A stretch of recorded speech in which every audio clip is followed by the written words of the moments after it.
Friedrich Nietzsche.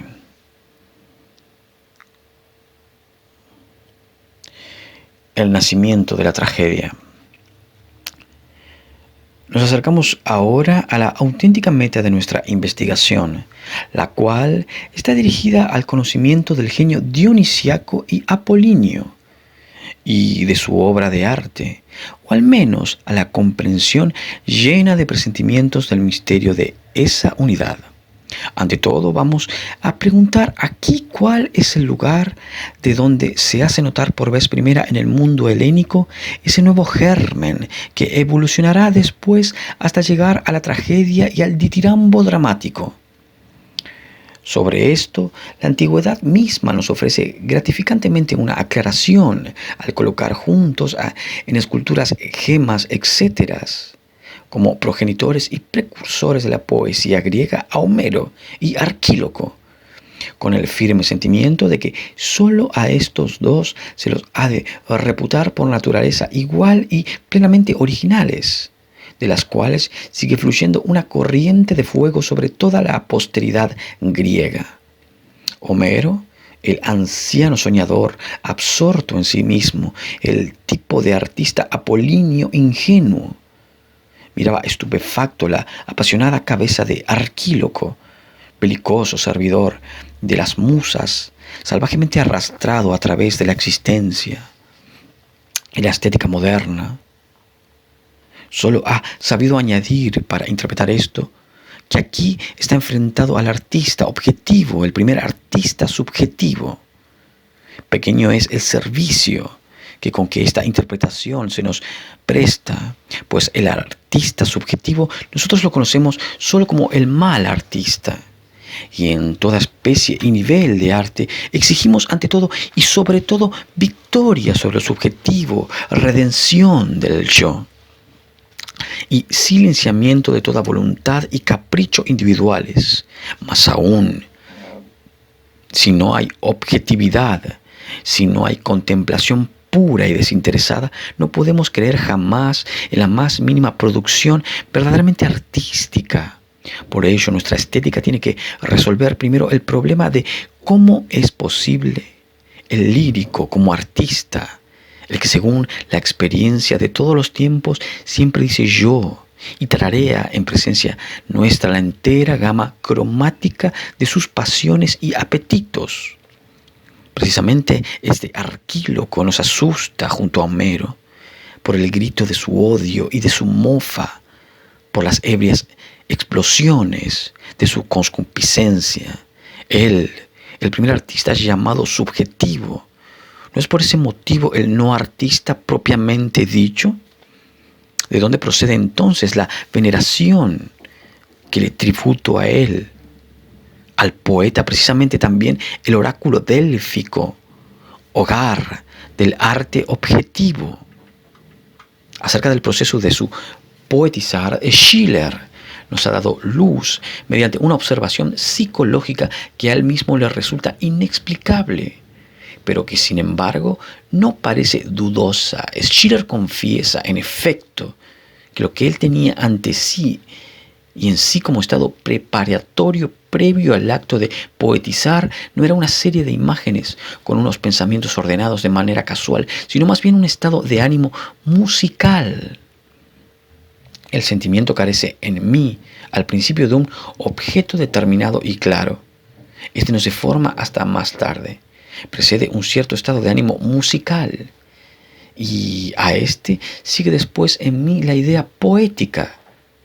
Si ahora añadimos a esto el fenómeno más importante de toda la lírica antigua, la unión más aún identidad del lírico con el músico, considerada en todas partes como natural, frente a la cual lírica moderna aparece como la estatua sin cabeza de un dios.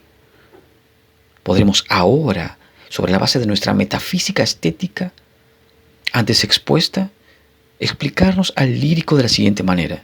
Ante todo, como artista dionisiaco, él se ha identificado plenamente con lo uno primordial, con su dolor y su contradicción, y produce una réplica de ese uno primordial en forma de música, aun cuando por otro lado esta ha sido llamada con todo derecho una repetición del mundo y un segundo vaciado del mismo.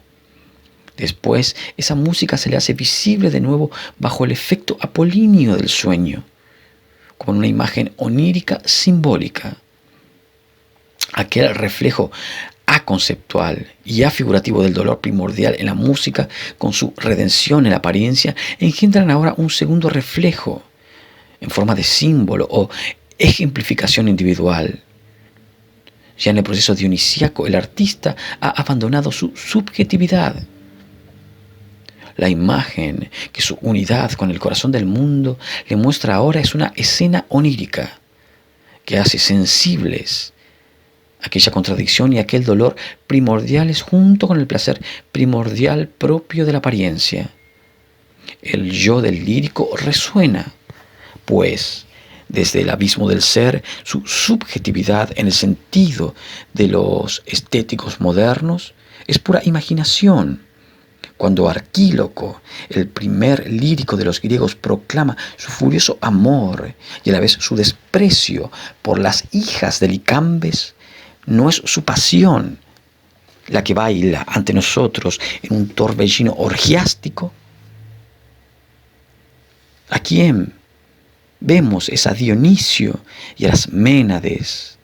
A quien vemos es al embriagado entusiasta Arquíloco echado a dormir, tal como Eurípides nos describe el dormir de las bacantes. Un dormir en una elevada pradera de montaña al sol de mediodía. Y ahora Apolo se les acerca y le toca con el laurel. La transformación mágica dionisíaca musical del dormido lanza ahora a su alrededor, por así decirlo, chispas, imágenes, poesías líricas que en su despliegue supremo se llaman las tragedias y ditirambos dramáticos.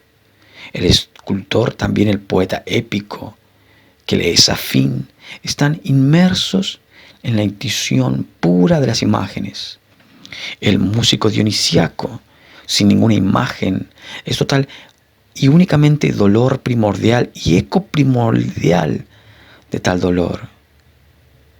El genio lírico siente brotar del estado místico de autoalineación y de unidad un mundo de imágenes y símbolos cuyo colorido, causalidad y velocidad son totalmente distintos del mundo del escultor y del poeta épico.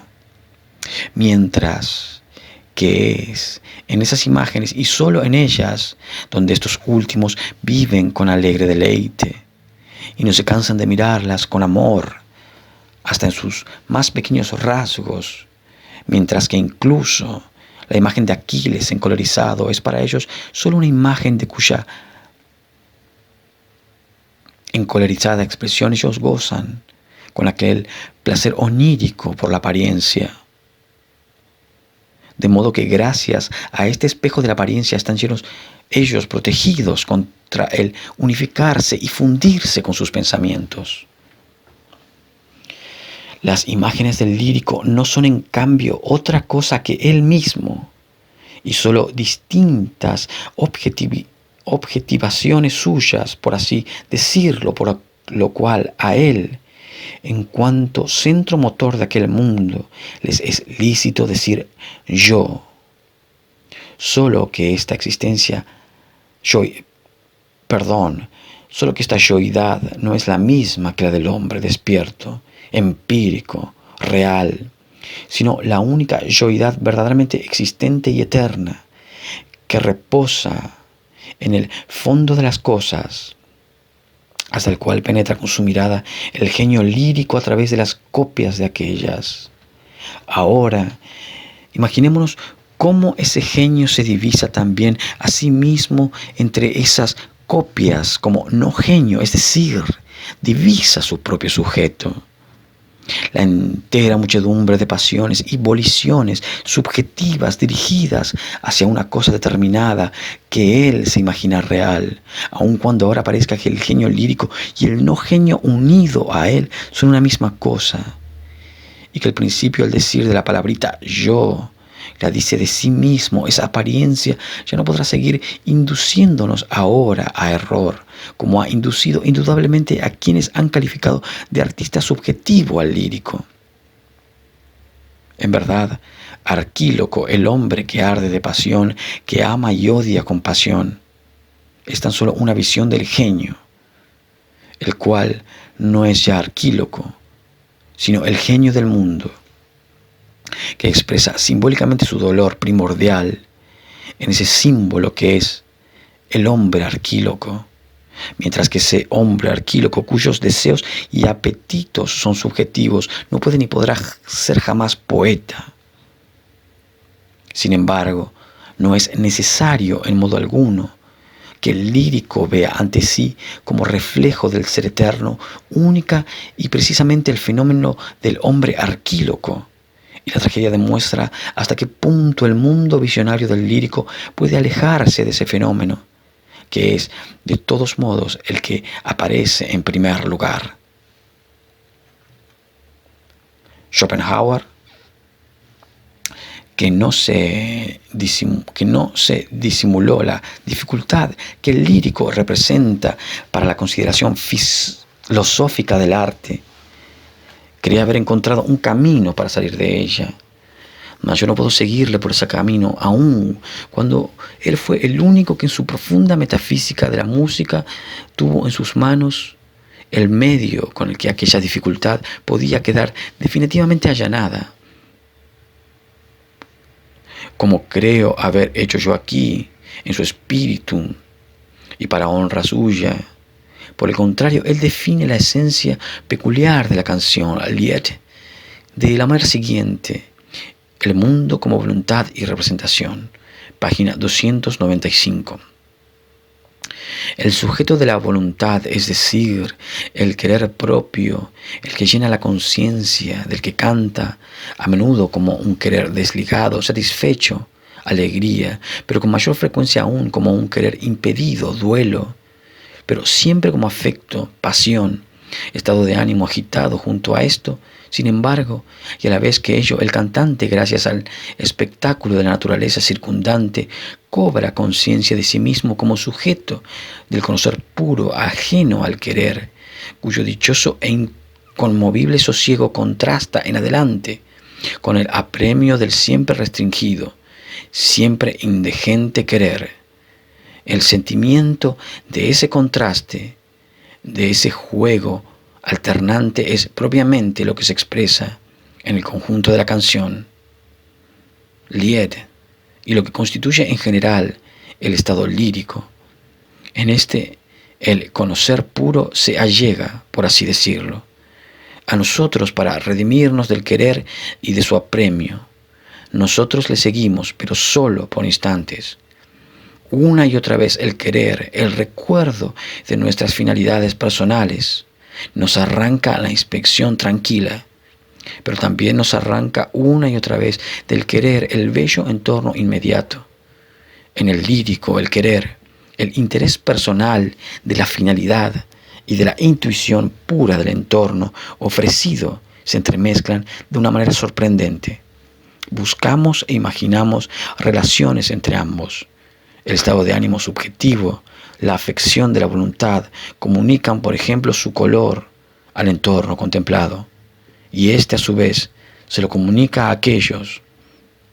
La canción es la impronta auténtica de todo este estado de ánimo tan mezclado y dividido.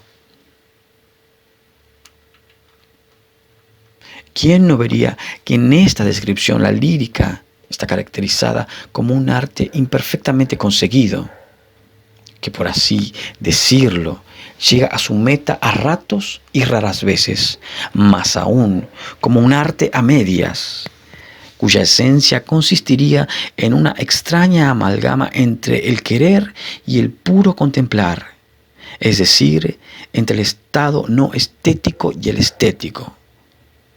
Nosotros afirmamos antes bien que esa antítesis por la que todavía Schopenhauer seguía para dividir las artes, como si fuera una pauta de fijar valores, la antítesis de lo subjetivo y de lo objetivo, es improcedente en estética, pues el sujeto, el individuo que quiere y que fomenta sus finalidades egoístas, puede ser pensado únicamente como adversario, no como origen del arte.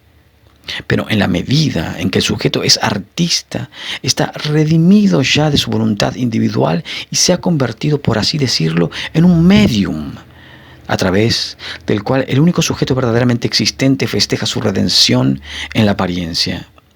Pues tiene que quedar claro, sobre todo para humillación y exaltación nuestras, que la comedia entera del arte nos es representada en modo alguno para nosotros, con la finalidad tal vez de mejorarnos o formarnos más aún.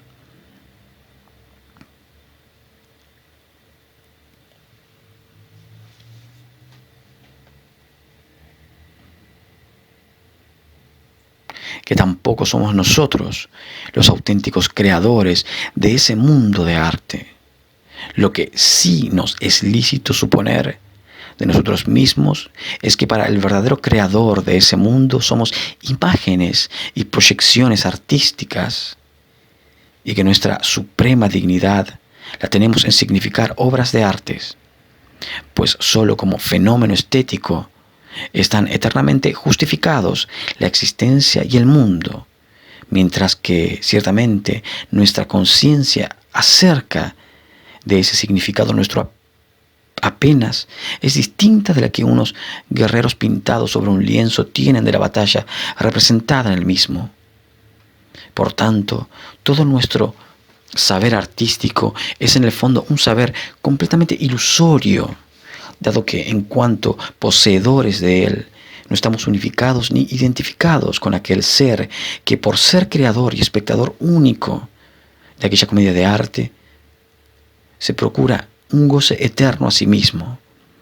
El genio sabe algo acerca de la esencia eterna del arte, tan solo en la medida en que su acto de procreación artística se fusiona con aquel artista primordial del mundo. Pues cuando se halla en aquel estado es, de manera maravillosa, igual que la desazonante imagen del cuento, que puede dar la vuelta a los ojos y mirarse a sí misma. Ahora él es, a la vez, sujeto y objeto, a la vez poeta, actor y espectador.